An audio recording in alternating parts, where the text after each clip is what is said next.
Well, hello, everybody. Welcome to the Connected Podcast, where we talk to entrepreneurs who know a thing or two about networking. And today we have a very special guest, LaShena Recruitalina, who is one of my favorite people and I consider a good friend, who has been here in the Atlanta area, just networking and recruiting. And I want to find out a little bit more and share with you a little bit more about who she is and how and why she does what she does. So, welcome to the podcast, LaShena. Wow, Ray, thank you. Thank you so much, friend, for having me. It's amazing to be able to be on this platform with you. So, really appreciate the opportunity. This is awesome. Awesome. So tell me a little bit about what you do. I know you have the career happy hour, and maybe you can share with us a little bit about how you came up with that and what the goal of that organization or that event is.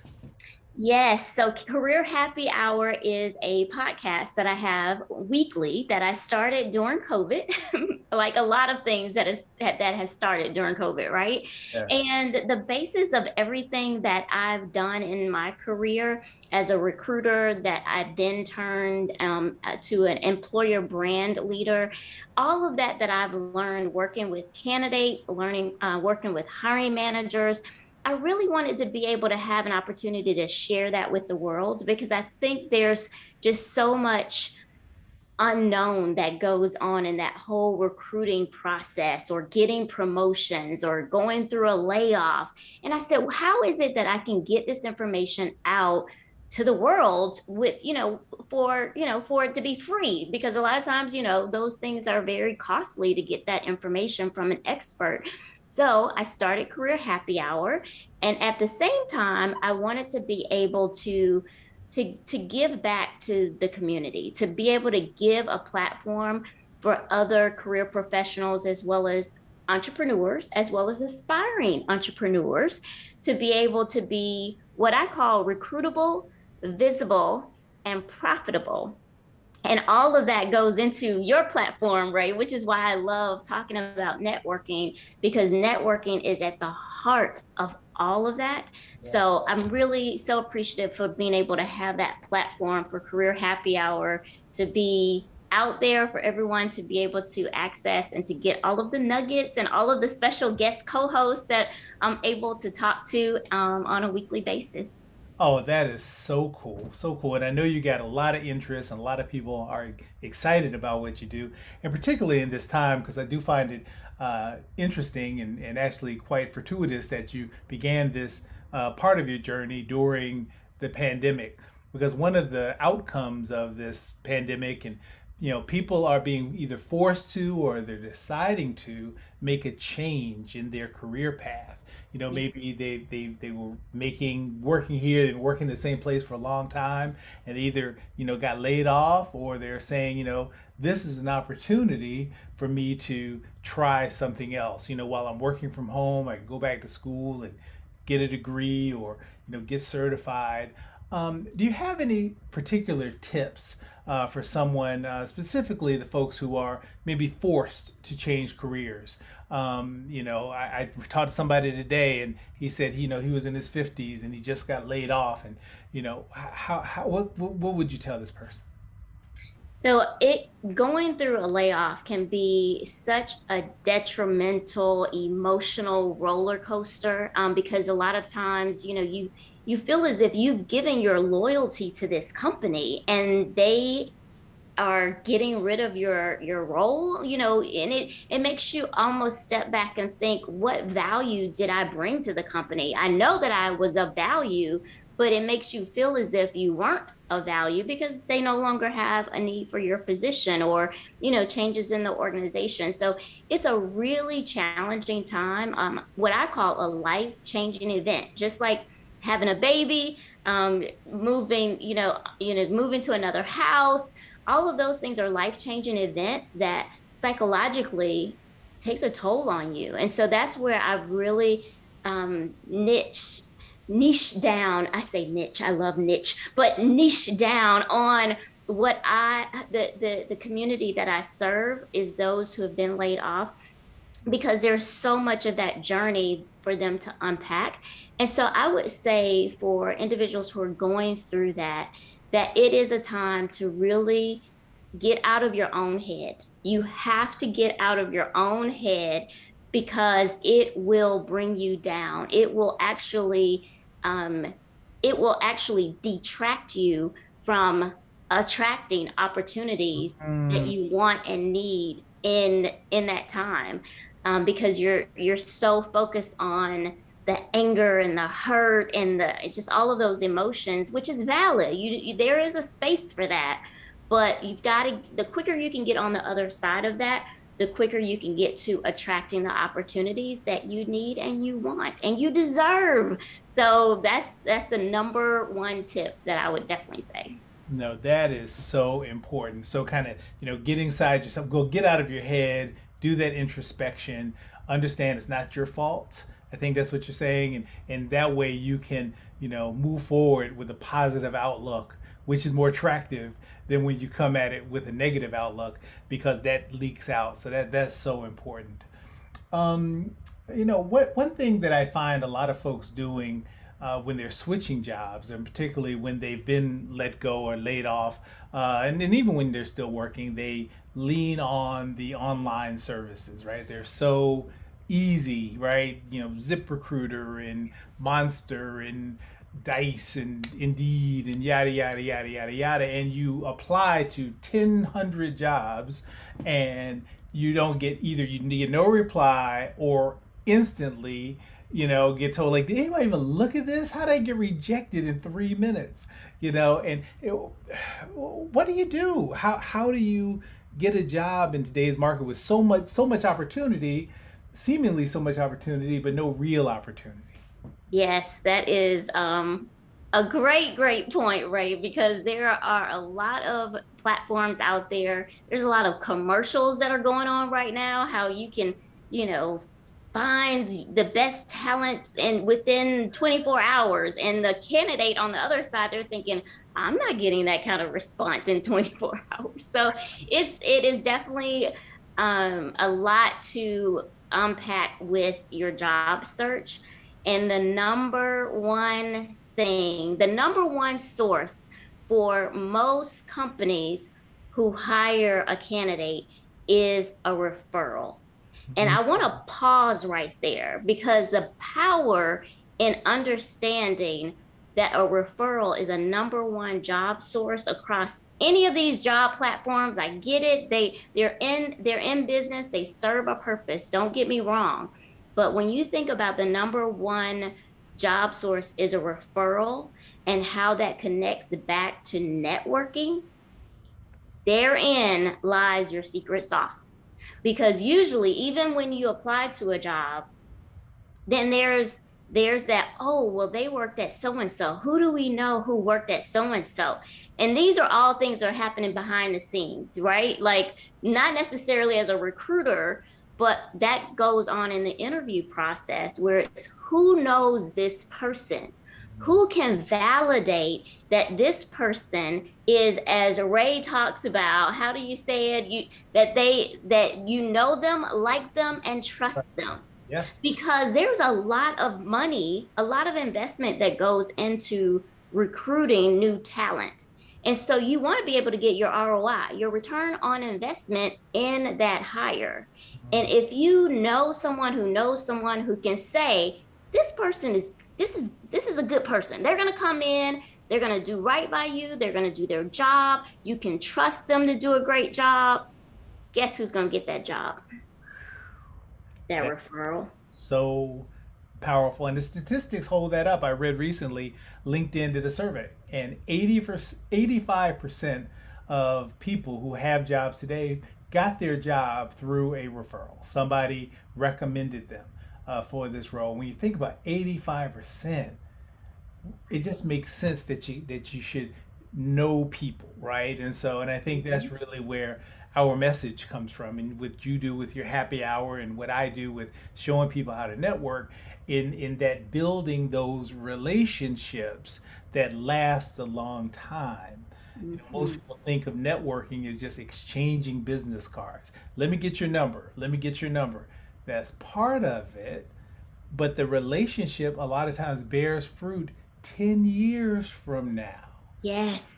That's when the relate because you've built that equity, you've built that relationship, you've built that trust, right? You've shown this person I'm likable, I can do a good job, I'm not, a criminal, I'm not waiting to stab you in your back. But it takes a long time for that to come through. And so building that relationship over time, this way when uh, the time comes that that person can help you, Mhm. or maybe you need help and that person can help you, you can ask for that favor, not the day you meet them or the week after. And you're hitting them up on LinkedIn. Hey, just great to meet you Monday. I'm looking for a job. You have anything? It just doesn't work like that. It absolutely does not. And I think, sometimes our generation can talk about the younger generation wanting microwavable results. But I'll tell you, our generation will do the same thing with networking. Yes. They will want microwavable results with their networking, and it doesn't work that way. It's like a plant. You have to water it, you have to nurture it, you have to talk to it, you have to you it's a and it go and it grows over time. Like you said, it doesn't happen overnight. So networking is just like growing a plant. You can't bear those fruits immediately or the next day and think, oh, well, this plant is dead. No, it just takes some time. Yes, yes, yes. This is so deep. I'm telling you, what you're saying is so helpful. I'm sure to folks who are out there looking, for work, looking for a job. As far as networking goes, what do you think are kind of the top skills? I mean, what if you're because one of the challenges, people don't know how to network. They've never True. been shown how to do it properly. Nobody ever did you tell you get out and network. Go to job fairs and go to these things that aren't very effective. What type of skills or tips would you give somebody who's trying to network? My number one tip when it comes to networking is what I call being a servant networker. Mm, We've heard of that terminology when it comes to leadership. We want leaders to be servant leaders. We want them to be not all about themselves, but about the people that they are leading, right? So in networking is very similar that by being a servant networker, it's not all about you. It's not about me. It's about how can I pour into this person? How can I help them? And the universe has just a miraculous way of having those things come back to you. And that's why community service is so important. It's about when you give back to the community, when you give back to those who do not have something, maybe they're missing something within their life at that particular time. By you pouring into them and giving back, you reap so many, you know back to you. And it may not come directly in that way, in that manner. It comes in different ways. So that's what networking, is so important, to be able to do it right, because otherwise you could get, as they call, ghosted. You may reach out to someone, and I have this happen to me on LinkedIn all the time, because I'm considered a lion status on LinkedIn, right? So lion stands for LinkedIn Open Networker. So that means that I accept any requests that I receive on LinkedIn, because I'm an open networker, and I do that intentionally. And with that, I have people who reach out to me and they'll message me, and the first thing out of their mouth this is, can you look at my resume and see if there's a job opportunity that there's a fit? And I'm like, what? Really? yeah, That's considered networking? And they think that it is. And I feel so bad on in some ways, but at the same time, we have to continue growing ourselves. We have to continue learning. Self-development, professional development is so important. So I would definitely say being a servant networker and being intentional. There are sometimes when individuals they feel as if they shouldn't network in certain circles because that's maybe not within their wheelhouse. That's not within their profession. That's not within the services and products that they sell. Hmm. But you just never know. Never know. You never know. And that's where that planting seeds comes in. And if you're being that servant leader and servant networker, and I use those interchangeably because I think you can still be a leader even though you don't manage people. Yeah. Everyone can be a leader. So by being there and giving and pouring into others, then it really comes back and you feel so fulfilled and your purpose, and that's what, a lot of it is about with your career. It's about, what is it that we're on this earth? What is our purpose? And who is it that we're meant to serve? And then that's when, as the name of my business comes to life is love what you do. Because when you love what you do, you'll do it without getting paid. You'll never work another day in your life. And I absolutely love what I do. And people feel it. They can sense it, and I don't have to tell them, but they can sense it because it just exudes from me, and I'm like, yes, I love it. I love everything that I do. And if I don't love it, then I stop doing it, because otherwise, what are we really doing in life? We we have to be able to have that energy, that feeling, and then others, they're just attracted to it. Yeah, no, you're absolutely right. I wish I could bottle up everything you're saying and just you could sell it on in the store. I'm telling you, 'cause that is exactly right. Everything you just said, But I want to, even double down on just generosity, having a generous spirit, and people look at networking as what's in it for me, but it's what's in it for you is really what. If you come at it from that point of view, you'll never be hungry. You'll never need. You'll never have lack, because people with a generous spirit are more likable. To your point, just about being, visible, hireable, everything. And then being working with nonprofits, I think is awesome because it does two things. It shows that you have a generous spirit. You're generous with your time and your talent, Yes. right? But also it gives folks who are also working at that nonprofit an opportunity to see how you work, right? We build trust with people through experience with them.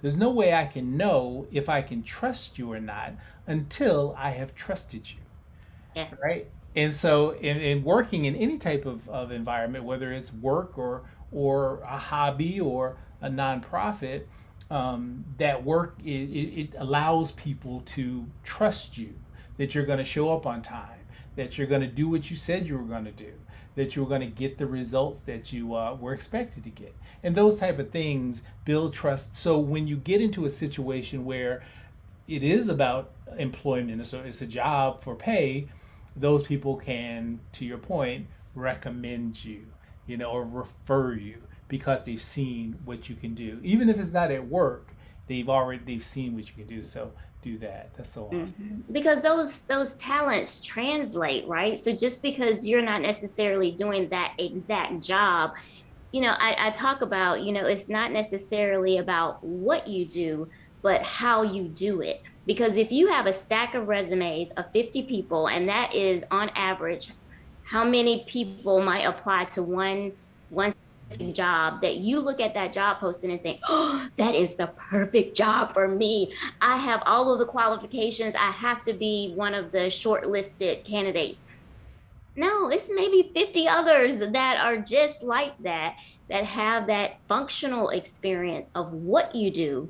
But then the differentiator is, how did you do it? That emotional intelligence is becoming more and more important, in the talent that people are bringing into the organization. And so it's all about the how you do it. And if you can do that how in other functions, even if it's a nonprofit or in a Mhm. community service, that work ethic, your